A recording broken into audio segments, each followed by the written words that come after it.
hoaniny andian'ny fahefatra amin'ny vestisova nafinaritra le izy a mahavita ny afatra misaotra amin'ireo karakara, misaotra amin'ireo mpanohana, misaotra amin'ny mijery, misaotra amin'ny mpanakamba. Tonga mampanay anjara 5 zareo ary eto amin'ireo reto moa zany mitady resaka be vita amin'ny alina anisan'ny voy amin'ny taimina resaka herisetra vita be ny hetsiky ny herisetra ara-sosialy, herisetra ara-politika, herisetra ara-ekonomika, victime zany ny vakamajiny.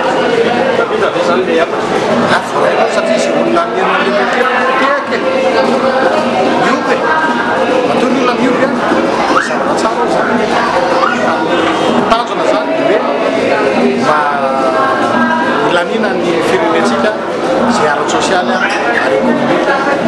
ara-kolotsaina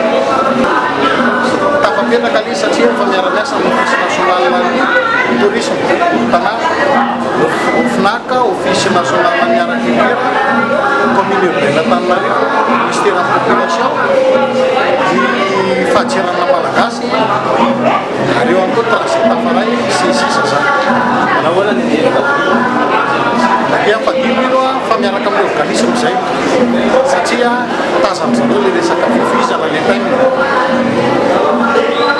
zavatra ilainy zareo io ka ny moyen zany aty aminay fa manana ny olombelona zay a efa voafety le taimina vitaviny zareo fa nampiana amin'zareo zany amin'ny fiarah-miasa ny ilainy.